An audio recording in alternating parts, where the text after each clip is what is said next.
rastro de carbono más antiguo. No, lee un poquito tu voz, por favor, no, y yo te escucho perfecto. Lo que iba a exponer era sobre el rastro de carbono más antiguo en la Tierra. Los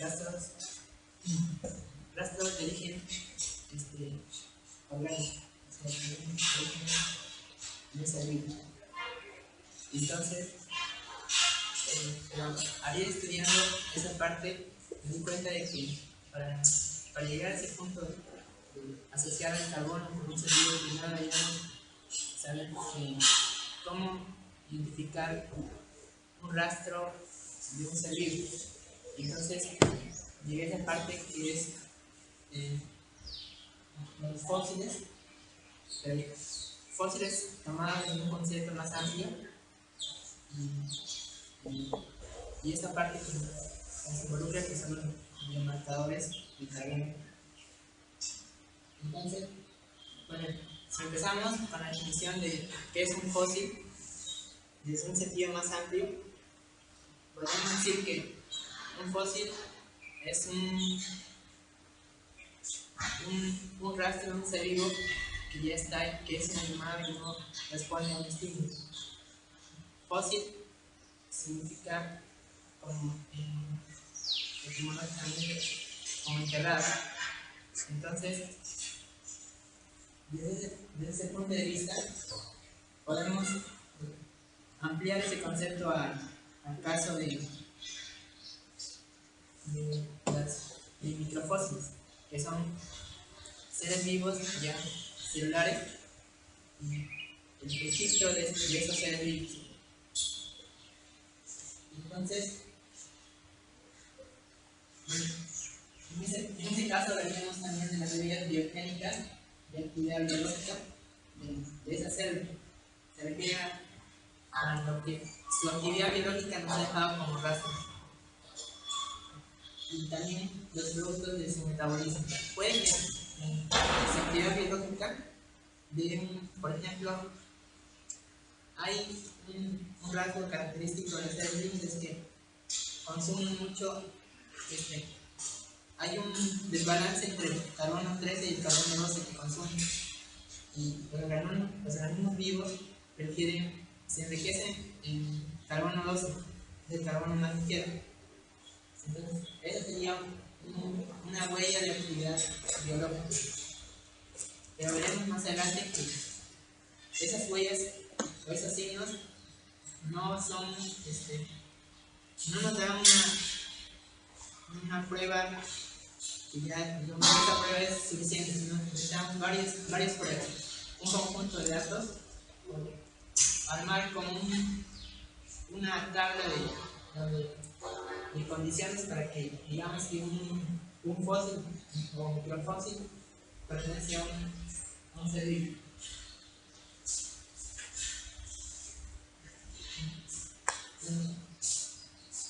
¿Y por qué los fósiles son importantes para la biología? Porque los fósiles,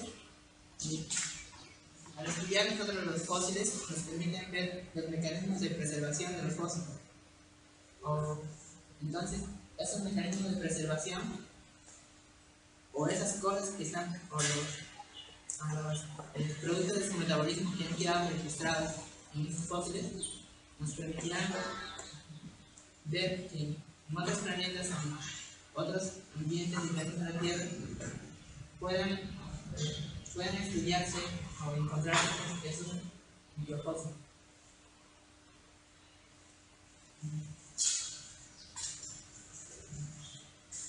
Entonces, son los signos químicos suficientes para son los signos químicos de vida suficientes para entender la vida en que existe o cómo se alimenta y se comporta. Como sabemos, existen signos de vida en el universo, como por ejemplo la abundancia de carbono o ciertos compuestos de carbono en el universo. Ahora ya sabemos que el universo no está, que el carbono es un elemento ajeno en el universo, porque hay un montón de compuestos, hablamos de alcoholes, cetonas, o compuestos aromáticos como PHA, que son compuestos aromáticos que son muy abundantes en el universo. Entonces, pero también el oxígeno como un signo de vida. Pero esos elementos químicos de vida no son suficientes para decir que la vida existe en el exterior. Hay otra parte importante para decir, para estar seguros de que la vida existe, y es la morfología de los fósiles. La morfología de los fósiles la morfología de un registro que creemos que es de un signo de vida, tiene que ir acompañada tienen que ir acompañando esos estudios químicos del proceso de vida.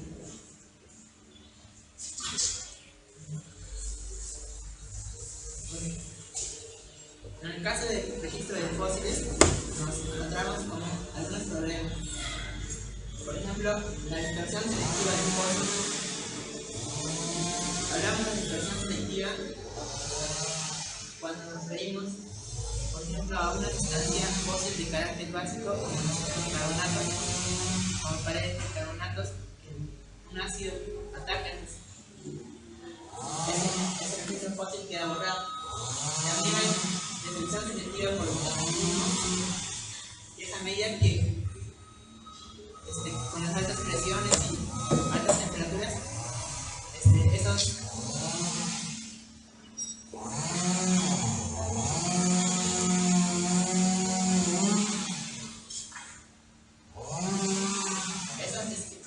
se van transformándose poco a poco. Borran esos registros fósiles.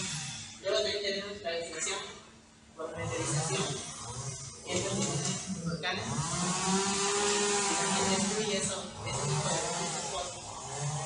Y luego la destrucción por erosión, que puede ser erosión por el agua o viento. Entonces, las rocas, los registros de vida más antiguos son muy raros.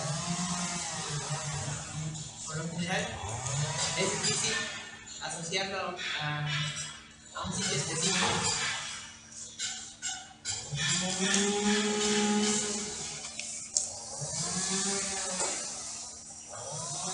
Entonces, eso nos lleva a pensar en un registro de vida de un fósil tiene que estar englobado en un contexto. Por ejemplo, no podemos pensar si encontramos un registro de un fósil de un microorganismo, pero también tenemos que pensar en qué contexto se desarrolló ese microfósil. Hay, por ejemplo, ha habido muchos ejemplos de que han postulado que este es un microfósil de un organismo antiguo de alrededor de 3,45 gigaños, pero no se ha dado un contexto explícito a donde se desarrolló.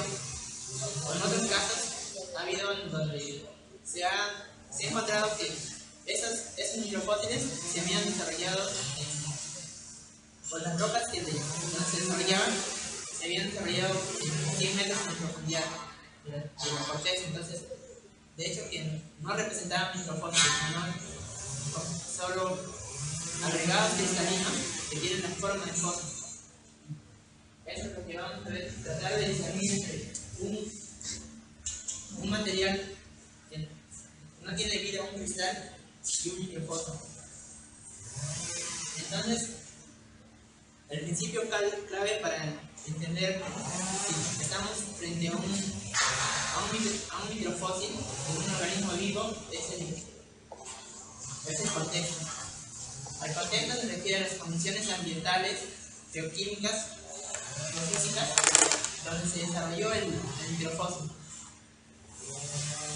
Hay un montón de condiciones geoquímicas y geofísicas, y eso lo estudiamos o se va ampliando el conocimiento con el estudio de terremotos.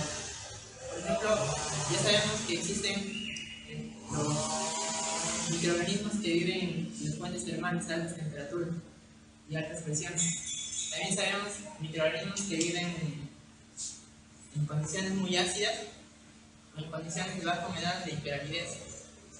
Entonces, todo eso amplía nuestra mente a pensar de que hay una infinidad de contextos donde se puede desarrollar la vida. Entonces, por ejemplo, aquí tenemos este registro fósil. Para ustedes, a simple vista se pensaría que es un registro fósil de un microorganismo. Pero, ¿cómo saber que es un microorganismo o no es un microorganismo? Entonces, se estudió, estas rocas tienen una edad de 3,46 gigaños, que son, hasta el momento, la edad más antigua que se ha encontrado es de alrededor de 3,4 gigaños de un registro fósil comprobado. Pero este tenía una edad más antigua, 3,46 gigaños, en un sedimento de Apex en Australia. Entonces, ¿cómo saber que es un microfósil de un organismo vivo? Entonces, se va a su contexto de dónde se desarrolló. Y se descubrió que derivan de rocas a 100 metros de profundidad debajo de la superficie. Entonces, de hecho, que no representa un microfósil, sino representa un agregado cristalino que toma esa forma.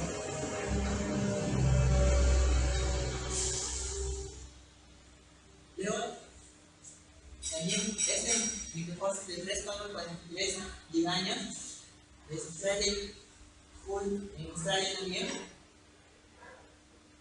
pero este sí mostró un contexto de desarrollarse en las costas que ha sido reconocido ya. Entonces se puede asociar a un fósil, a un microfósil. Pero el contexto solo es una parte, porque aún faltan otras cosas que añadir para ver si es en realidad un microfósil o no. Porque está la parte geoquímica tanto aquí, en esta parte, como dentro de las células, que nos permite decir que es un ser vivo.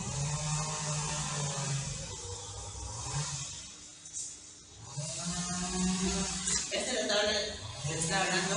Es una tabla la vamos rellenando y si cumple las condiciones, entonces se trataría de un microfósil en sí. Hemos empezado con lo que es el contexto. Y el contexto engloba cinco ítems. Debemos eliminar, por ejemplo, el contexto de las muestras a 1 kilómetro de escala, a 1 metro de escala, a los micrómetros, nanómetros de escala de distancia, y eventos en la línea de tiempo que han llevado a ese fósil, y también fósiles que están ahí, que son nativos de ese sitio y son nativos también en la Tierra. Entonces, si llenamos todas esas condiciones de un fósil, de un estudio de un fósil, podremos decir que esa condición de contexto ha sido cumplida. Pero luego viene otra serie de contextos que nos van a permitir decir en realidad si se trata de un fósil de un ser vivo o no. En conclusión, el contexto es una gran medida, se usa para debates. Ha habido, como les dije, muchos debates. Por ejemplo, las mayorías de sitios así muy antiguos de la era arqueana, de la Tierra, de la era en la que no conocíamos casi nada de condiciones de pH, de atmósfera. En esas condiciones, y en esa zona donde se originó la vida, alrededor de 4 gigaños, 4,5 gigaños. Entonces, a veces se proponen sitios que contienen esas figuras que han visto antes, que parecían ser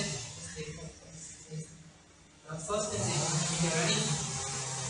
Pero para el contexto se usa para eso, en esos debates la comunidad señala de que eso no es un microcosmos. Y como les dije, el concepto de contexto se va ampliando poco a poco porque se descubren nuevos ambientes donde se puede desarrollar la vida. Por ejemplo, los mares, los volcanes, microorganismos endolíticos que viven en rocas, pueden fronteras encontradas en la Antártida, en condiciones de bajas temperaturas.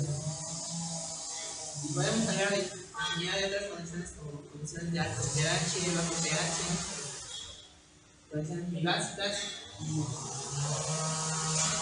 entonces, condiciones de microgravedad. Ahora, una razón de por qué estudiamos los fósiles y no los microorganismos, tratando de, en sus pasos metabólicos del microorganismo, llegar a los pasos antiguos, por estudios de filogenética. Se va llegando a, digamos, una proteína tiene un paso metabólico para sintetizar tal compuesto. Entonces se va llegando así, desde los microorganismos más recientes, más antiguos, una historia de la evolución de esa ruta metabólica. ¿Por qué no hacer ese camino en vez de estudiar los fósiles?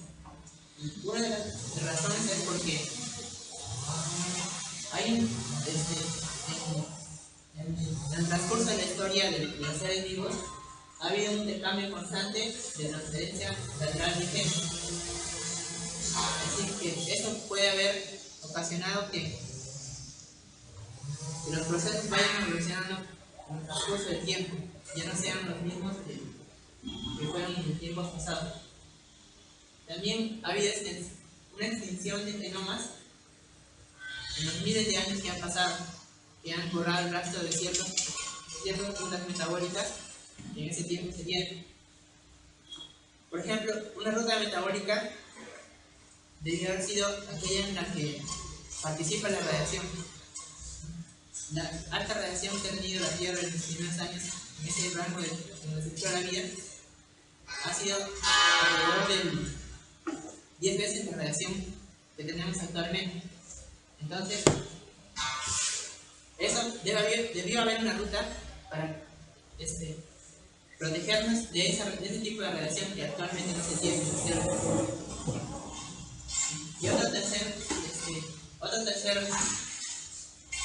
caso es que esas cosas que las morfologías, los metabolismos de los seres vivos actuales han ido evolucionando con el tiempo y se diferencian totalmente de los que anteriormente en los primeros tiempos. Entonces, en conclusión, no podemos ir de los seres vivos actuales a los primeros seres vivos. Ahora bien, también hay una parte en este estudio que trata de la química prebiótica, donde, por ejemplo, sí se usan los seres vivos actuales para estudiar caminos, por ejemplo, de cómo aparecieron las primeras proteínas que se podían autorreplicar. Es una condición de la vida, la autorreplicación por sí misma.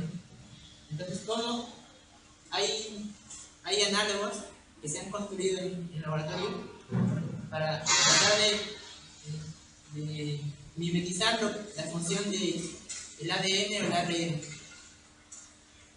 Pero esos solo son para estos estudios desde que apareció el ADN. Pero estudios más anteriores a la aparición del ADN o ARN aún se desconoce esos caminos, no se sabe cómo funcionan.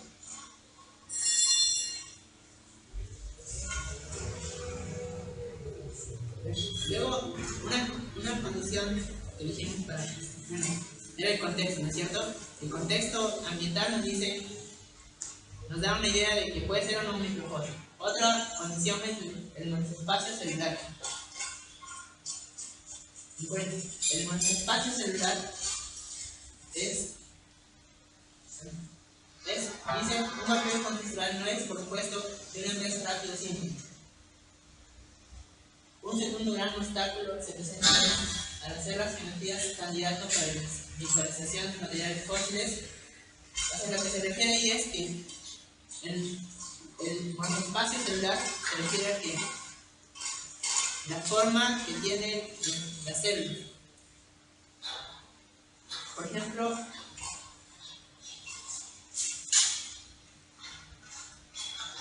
toda la vida está formada, toda la vida es celular. Si partimos de esa premisa, esto también tenemos como extrapolarlo al espacio. Ahora, ¿por qué creen que la vida debe ser celular y no dispersa o así de un charco? ¿Por qué necesariamente tiene que ser celular?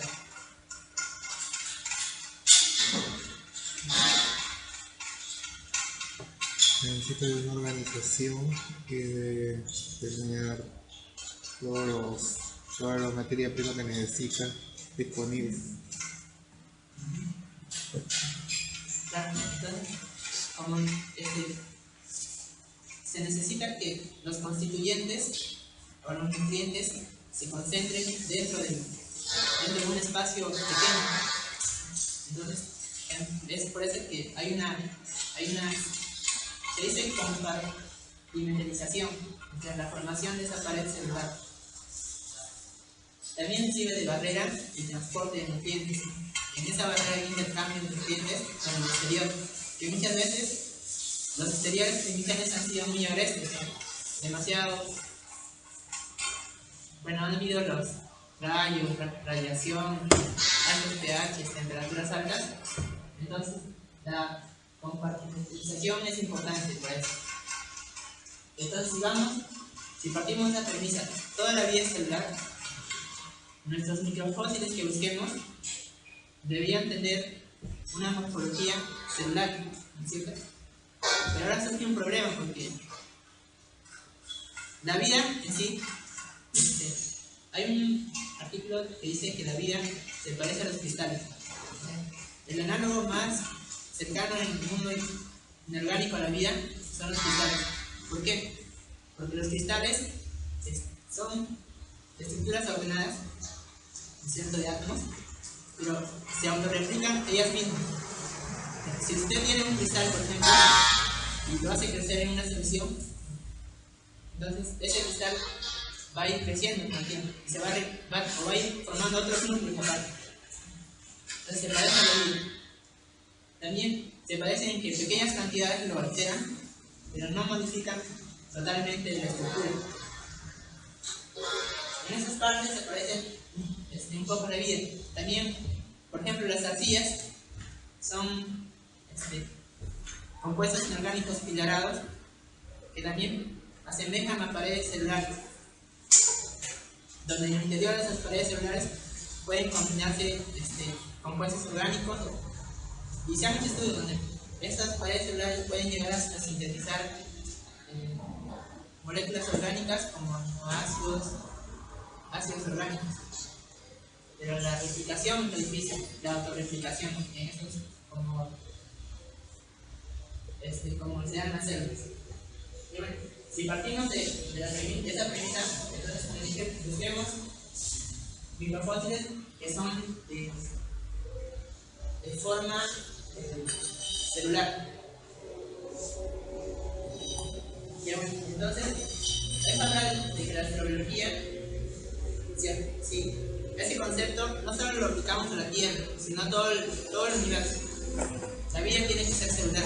Entonces, ahí la astrobiología se debe nutrir de los estudios que se realicen en la Tierra sobre la búsqueda de microfósiles y así poder dirigir investigaciones hacia otros planetas como Marte o la Luna, como Marte, a buscar esos microfósiles en forma celular.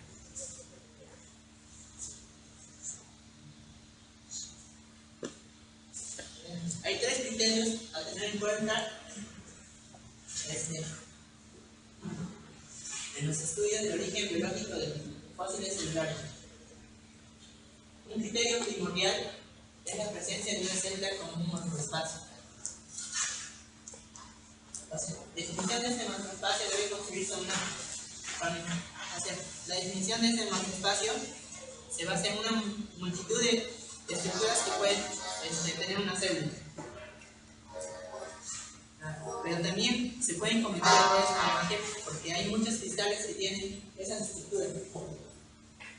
Por ejemplo, eso ahí es lo que en su estudio hace mucho tiempo Darwin hizo en su conocido libro. Observó a esa especie y le llamó eso. Y esa especie pensaban que eran microorganismos que crecían en forma filamentosa, pero en realidad esos vienen a ser cristales en sí. Cristales que han crecido de esa forma, son cristales de apatita que tienen esa forma filamentosa. Entonces, es difícil relacionar la estructura que observamos y distinguir si es una célula o un cristal. Por ejemplo, otro conocido ejemplo es el meteorito marciano ALH 84001, donde encontraron esas imágenes que ven arriba de este gusanito rosa. Esas representan, hay controversia sobre si es un microfósil o no. Se parece mucho a ese registro se parece mucho al registro que las cianobacterias dejan cuando están en la superficie mineral. Por eso es que hay mucha controversia. O por ejemplo es el microfósil que les comenté anteriormente del Apple, que ya se sabe que no es un microfósil, sino son minerales.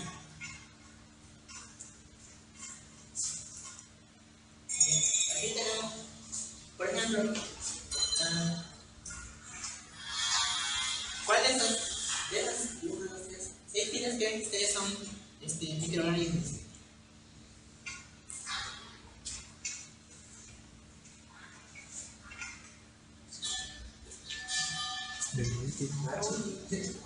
Desde la era estelar.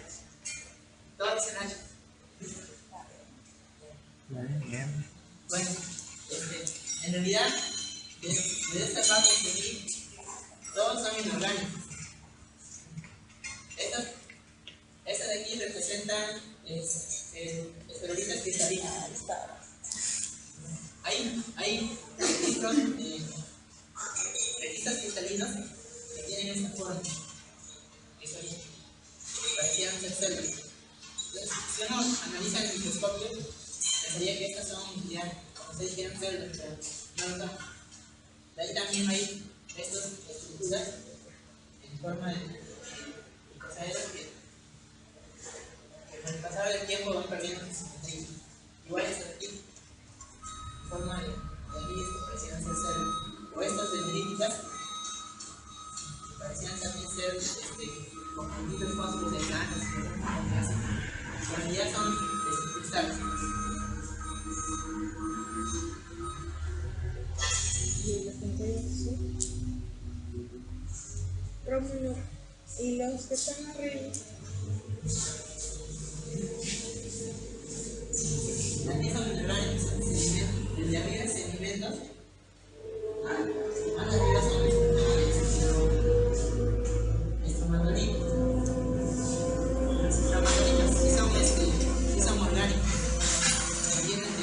son las paredes celulares, las células se tirarán de poco a poco.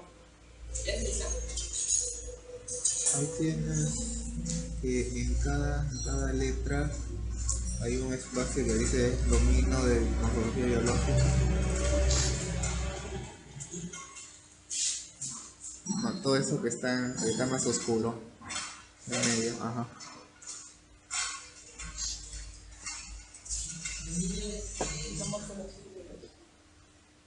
No puede ser tan ordenado ni tan algo así. Una simetría en medio. Sí.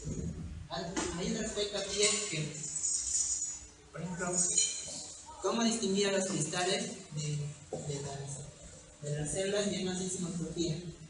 Entonces, las células tienen, como decía, una restricción algo así genética que no les permitía crecer demasiado tampoco, o expandirse demasiado, o sí, algo así. Entonces, por ejemplo, en esa parte, no sé, o también hay una restricción en morfología de la célula.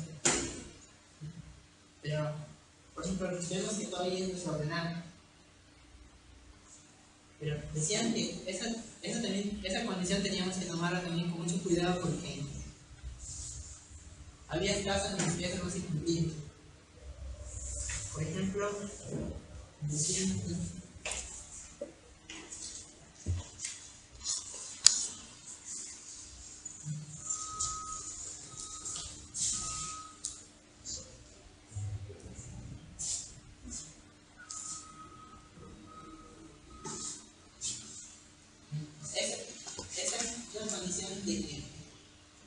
que debemos cumplir cuando se estudian en microfósiles. Los candidatos fósiles con una edad mayor a 3,5 gigaños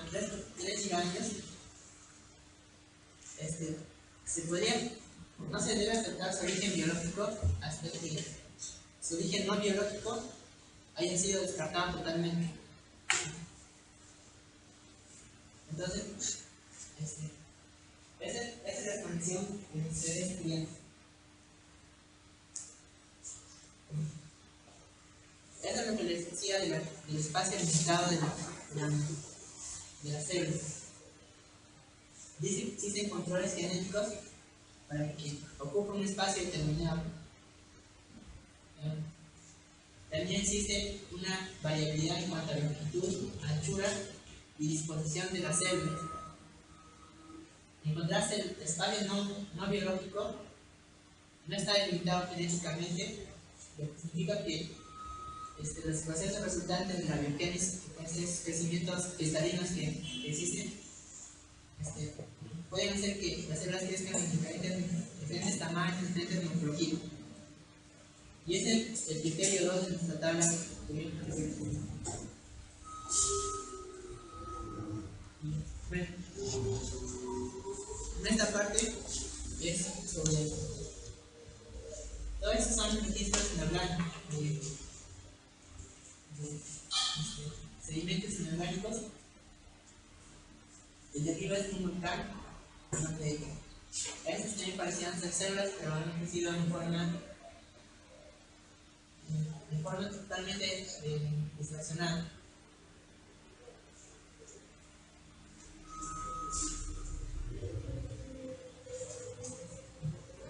Ahora, en esta parte,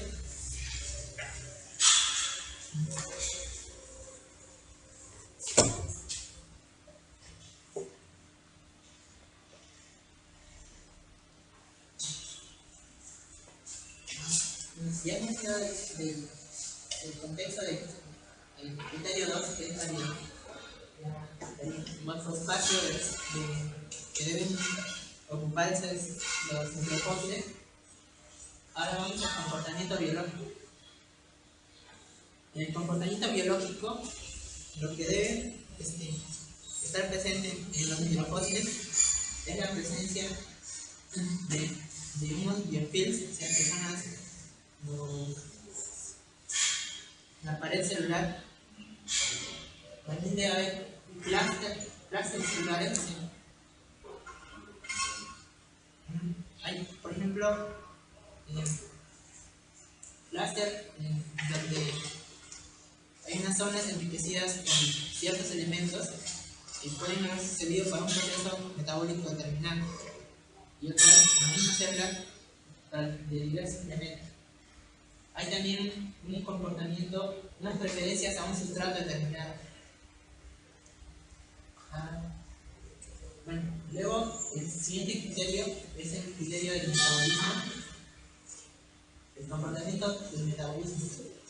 Entonces, en el metabolismo, como les dije, dentro de la célula debemos investigar si hay unos signos de unas señales químicas que nos digan, por ejemplo, como dije anteriormente, había una preferencia de los seres vivos a preferir el carbono 12 que el carbono 13. Entonces, ese sería un signo, pero luego también hay otros signos que van acompañados, por ejemplo, como el crecimiento de nutrientes, como nitrógeno, fósforo o potasio. También hay signos químicos a los alrededores de las células, que esos ya vendrían a ser los productos del metabolismo de las mismas células. Por ejemplo, se han encontrado que muchas células logran mineralizar ciertos elementos. Se han encontrado células que logran mineralizar sulfatos de potasio. Entonces, pero bajo una morfología diferente a cómo se construyen por sí mismos por procesos geoquímicos. También hay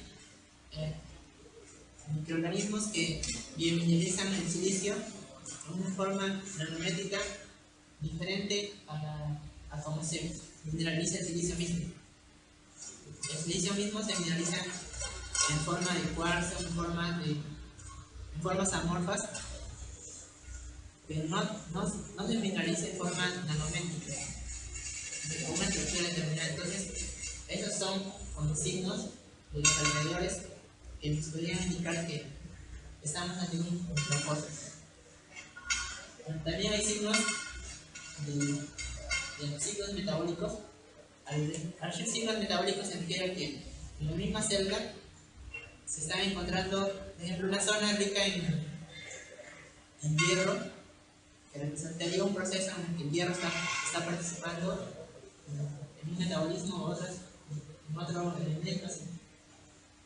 Y también hay señales espaciales metabólicas que son señales por zonas de la misma célula. O sea, estamos hablando desde el núcleo hasta la pared celular. Bueno,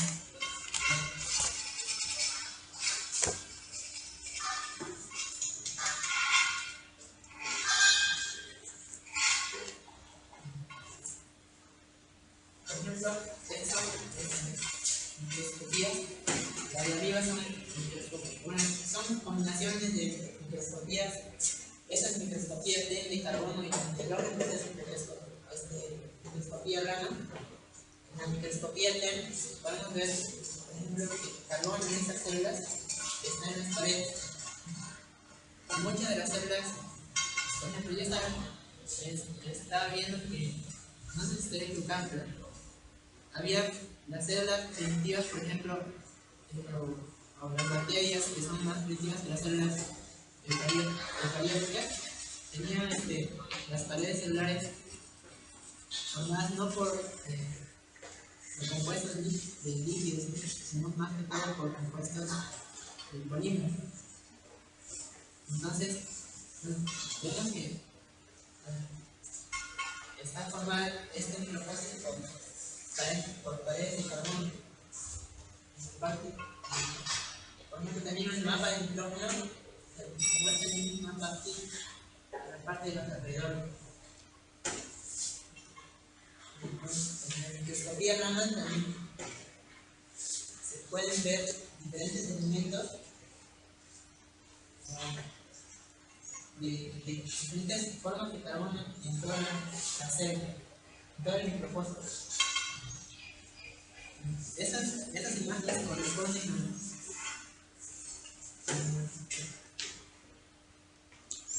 a una muestra. La de arriba corresponde a una muestra de 1,010 años. O sea, es de hecho ya un fósil que ha sido probado que es un microfósil. La B corresponde a una formación de 1,9 años que también es comprobada en microfósil.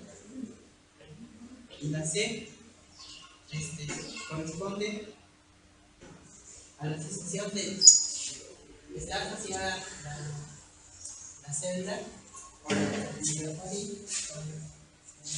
con minerales de equilibrio. Entonces también eso nos indica que hay una asociación entre el metabolismo de esos compuestos de hierro con el microorganismo.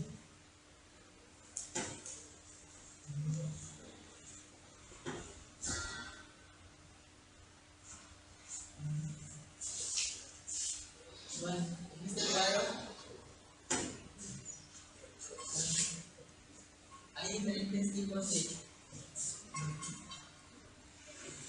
microorganismos que tienen diferentes rutas metabólicas. Por ejemplo, sean los oxidadores de nitritos, los reductores de nitratos, o también los oxidantes de sulfuros o reductores de sulfatos. Y esa asociación también se busca cuando se estudian microfósiles, porque ya que no podemos reconstruir las rutas metabólicas porque no tenemos recursos, todo está ya fosilizado, pero podemos tener una asociación entre esos productos. Puede que, por ejemplo, haya una asociación entre los sulfuros y los sulfatos.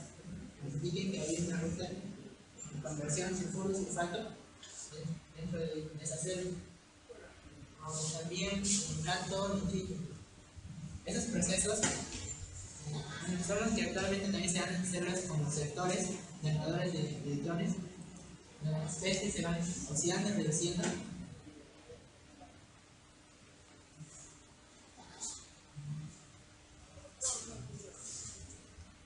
Este es todo.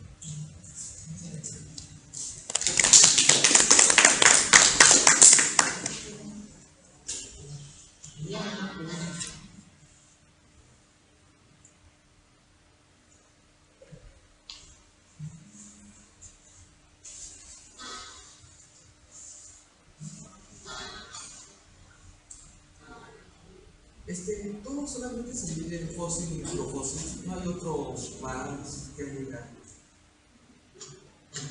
Eso es estructura de estudio. Bueno, hay eso es parte de la microbiología. Los microfósiles son parte de ese campo. No, o sea, lo que me refiero es que si yo, o sea, aparte de los microfósiles, no hay otro más, no sé, otros elementos que se encuentran, o específicamente el microfósil abarca todo eso. El estudio para hallar vida, solamente se reduce a ese tipo de estudio. No hay otro aparte de eso. ¿Te refieres a otras pruebas que Claro. hay vida? Ajá, sí. Aparte del micrófono. Se valen de los compuestos, de los mismos compuestos que pueden formar, que pueden ser, dar origen a la vida, por ejemplo, aminoácidos, azúcar. Por ejemplo, se hacen esos estudios cuando se refiere a los meteoritos que llegan al espacio, se les hacen estudios de tipos de aminoácidos que contienen, porque son los que originan las proteínas, los que pueden. Y al final de cuentas, los polímeros son los que, al final de cuentas, van a tener las propiedades de autorreplicarse. Para la autorreplicación, la condición es polímeros, de hecho. Porque otras moléculas más pequeñas no podrían autorreplicarse. Entonces, una forma de buscar esos compuestos, y decir, por ejemplo, acá hay de los aminoácidos esenciales, hay tal cantidad. Posiblemente haya vida, o puede haber origen a vida. Bueno, esas son hasta ahora teorías de que los aminoácidos se han formado, todo el espacio está formado ahí de aminoácidos. Hay varios indicios de que hay aminoácidos. Bueno, ese sería uno. Otra forma sería.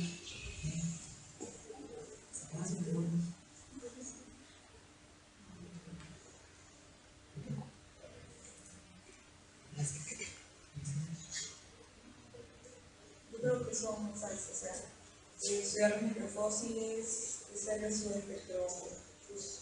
ver los espectros como bioseñales de los planetas, los astros, y estudiar también la formación de esos polímeros en laboratorio. Empezar de atrás para adelante, los fósiles desde adelante hacia atrás. Esas serían las opciones. Gracias. Esto, se sabe que uno de los objetivos a futuro en la exploración de Marte es buscar posibles fósiles. ¿Tú cómo ves esas posibilidades, considerando lo oxidante que es el suelo marciano?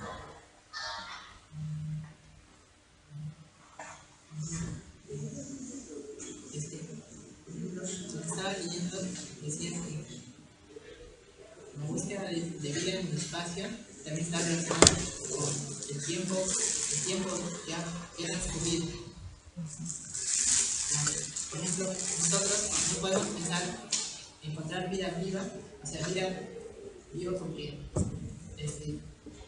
no sé, estamos en un tiempo muy pequeño del universo y es muy difícil que la mayoría de vida que podemos utilizar con vivir, pero también está el tipo de registro que encontremos. Por ejemplo, si no sabría decirles exactamente encontraríamos fueron muchos papeles, tanto la erosión como las relaciones que pueden sufrir estos microfósiles por los registros.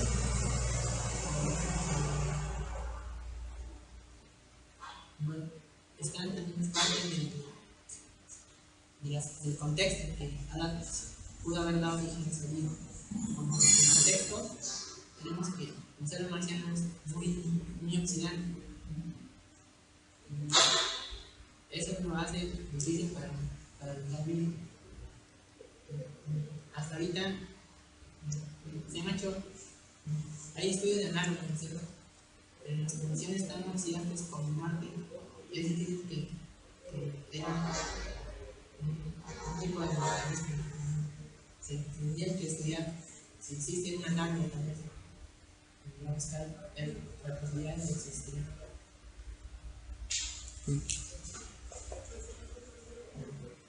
¿Dónde son más comúnmente encontrados estos microfósiles? En la era, como estamos estudiando una era que está alrededor de 4 años a 3,5, esa pertenece a la era precambio. Esa era se llama la era arqueana. Esa era no conocemos, o sea, desde la formación de la Tierra hacia adelante, 3,5 años, no conocemos casi nada. No conocemos atmósfera, no conocemos pH. Solo conocemos que había un montón de eventos catastróficos, ¿no? Pero no conocemos exactamente la composición de la atmósfera. Entonces, hay formaciones rocosas que han permanecido. Y esas formaciones se encuentran en Australia. Todos los estudios se hacen en Australia. Y van a estar en Australia, luego sigue África y luego por Canadá también. Y por Groenlandia. Pero esos los más antiguos se encuentran en Australia.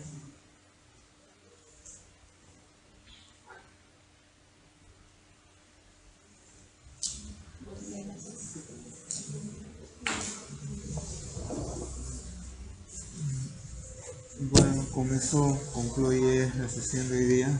Muchas gracias a los asistentes.